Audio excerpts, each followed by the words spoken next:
सुप्रभात प्यारे बच्चों, कैसे हैं आप सभी। आशा है आप सब स्वस्थ होंगे, अच्छे होंगे। चलिए वर्कशीट स्टार्ट करते हैं। आज की वर्कशीट 8A हिंदी की वर्कशीट है प्यारे बच्चों। आज वर्कशीट 2 आएगी जिसमें 8A और 8B। जो 8A है वो हिंदी की है और 8B है वो आपकी EVS के। दिनांक 12 अप्रैल 2021। यहाँ आपको अपना नाम, यहाँ पे आपको अपने टीचर का नाम। नमस्ते प्यारे बच्चों, आपको पहली जानना और सीखना बहुत अच्छा लगता होगा और पहली बुझाना तो बहुत ही अच्छा लगता होगा। आशा है आप सभी को मुझे तो बहुत अच्छा लगता है। चलिए स्टार्ट करते हैं। आज मौज मस्ती करते हुए कुछ नया सीखते हैं। पहली पूछना व बुझाना दोनों बड़े मज़ेदार काम हैं। तो चलिए देखते हैं कि आप पहली बूझने में कितने होशियार हैं। आपको एक ये चित्र दिया गया है जिसमें 2 चित्र है। आपको इसमें क्या करना है, इस चित्र को बहुत ध्यान से देखकर समझकर आपको इसमें से 6 गलतियां निकालनी है। तो आपको पहले एक काम करिए। पहले ये दोनों चित्र हैं, आप इसको बहुत ध्यान से देखिए। जैसे आपको इसमें से गलतियां निकालनी है। जैसे आप अखबार में पढ़ते हैं तो आपको कई बार आपको देखा होगा कि ये जो पहेली है ये हमेशा आती है अखबार के किसी कोने में। तो आज ये हमारी वर्कशीट में भी है, तो इसको एक बार करते हैं और 6 गलतियाँ जल्द से जल्द आप निकालेंगे, मैं आपको आशा करता हूँ। जैसे पहली गलती हमारी ये है कि यहाँ पे सूरज है और यहाँ पे बादल है। अब दूसरी गलती क्या कर सकते हैं बच्चों।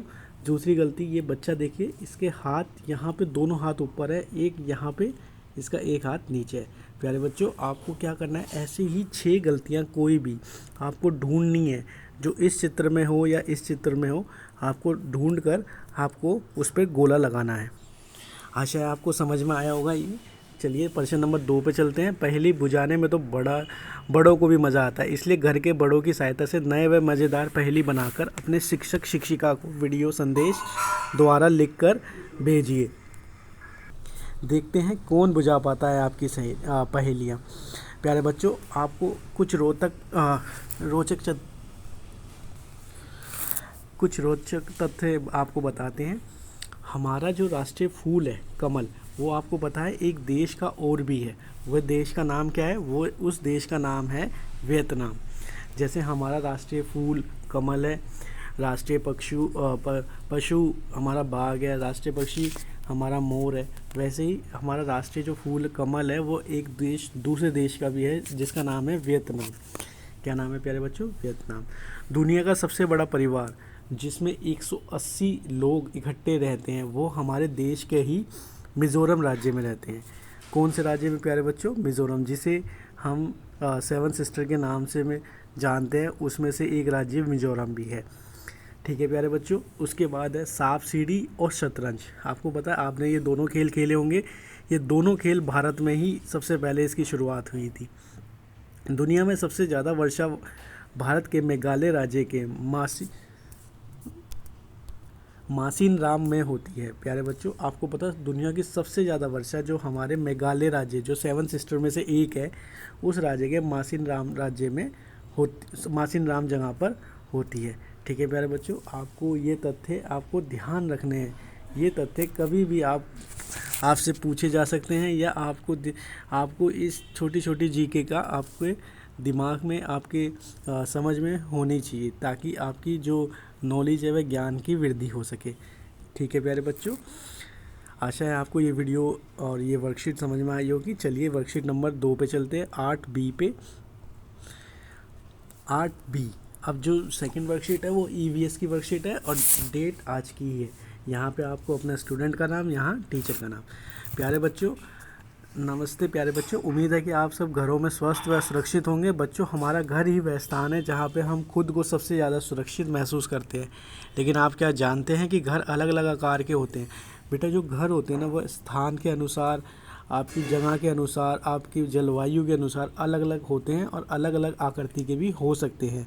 ठीक है, जैसे आपने जाना होगा, अगर रेगिस्तान होगा तो वहाँ पे घरों की बनावट अलग होगी। अगर कहीं पे मल्टी सिटीज़ या कोई शहर है तो वहाँ पे घरों की बनावट अलग होगी। या फिर आप कह सकते हैं कि अगर कोई गांव है तो वहाँ पे घरों की बनावट अलग होगी। वैसे ही, लेकिन क्या आप जानते हैं कि भिन्न भिन्न प्रकार की सामग्रियों का इस्तेमाल होता है। जैसे जो घर है उनको बनाने के लिए विभिन्न सामग्री, जैसे जो उसके अंदर कच्चा सामान जो बनाने के लिए उसके लिए प्रयोग होता है, जैसे घर होंगे वैसे ही सामग्रियों का प्रयोग होगा। जैसे आपके घर होंगे, आप बनाना चाहते हैं, उसके अनुसार ही सामग्री का प्रयोग भी होता है। प्यारे बच्चों, इन्हीं विभिन्नताओं के आधार पर नीचे 2 प्रकार के घर दिए गए हैं। पहला घर आपको ये दिख रहा होगा, ठीक है, और दूसरा घर ये है। आपको इनके अंदर क्या करना है प्यारे बच्चों, इनको ध्यानपूर्वक देखकर आपको नीचे दिए गए प्रश्नों के उत्तर देना है। पहला प्रश्न क्या है, ऊपर दिए गए घरों को पहचान कर लिखिए कि कौन सा घर पक्का है और कौन सा घर कच्चा है। अब देखिए, कच्चा घर और पक्के घर में क्या फ़र्क है। जो ईंट, आपको पता है, जैसे गांव में आप कभी रहे होंगे तो ईंट के जो हमारे जो गांव में घर होते हैं ज़्यादातर वो बम्बू के बने होते हैं, बांस के बने होते हैं और हमारे घास फूस से बने होते हैं। इसमें अगर बारिश वारिश आती है तो इसमें सीधा पानी नीचे घरों में आता है। यहाँ पे ऐसा नहीं है। ये आपके सीमेंट, ईंट से, रोड़ी से, बदरपुर से आदि से बने होते हैं। तो अगर यहाँ पे बारिश आती है, कोई आंधी आती है, तूफान आता है, तो यहाँ पे इसमें कोई फ़र्क नहीं पड़ता।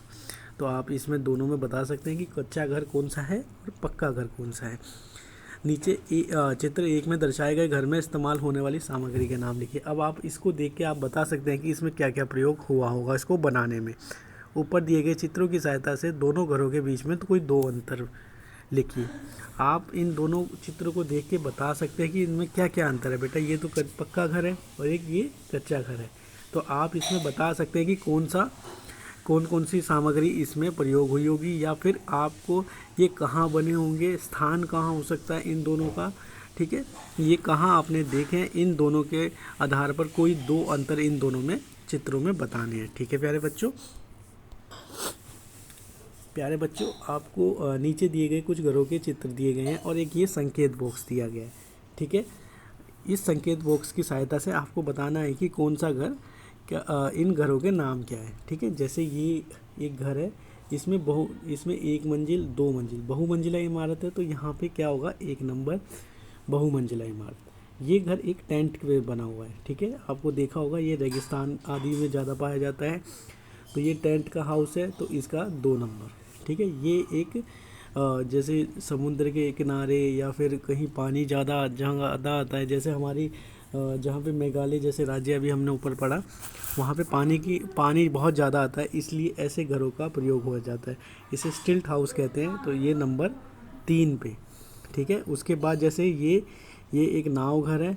ये जैसे आप झीलें हो गई, तालाब हो गए, वहाँ पे ऐसे घरों का प्रयोग होता है। ये ज़्यादातर कश्मीर या फिर आप कहीं भी राज्यों में जहाँ पे नाव का प्रयोग होता है और बहुत दूर दूर तक जाना होता है, वहाँ पे इन घरों का प्रयोग किया जाता है। तो 4 नंबर नाव का घर, और इसे कहते हैं इग्लू। ये बहुत एक रोचक है।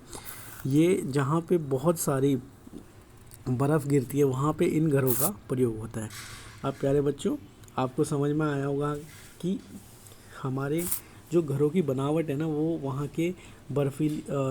वहाँ के स्थान के कारण, वहाँ की जलवायु के कारण इसका बहुत फ़र्क पड़ता है। ठीक है बच्चों, घरों की बनावट वहाँ के स्थान, जलवायु और मौसम पर निर्भर करता है। अब आप इन्हीं विशेषताओं के आधार पर लिखें कि ऊपर दिए गए घर किन स्थानों पर पाए जाते हैं। सहायता के लिए नीचे एक क्या दे रखा है आपको, सहायता के लिए संकेत बॉक्स का प्रयोग कीजिए और इसके अनुसार आपको बताना है कि कौन सा घर कहाँ पाया जा सकता है।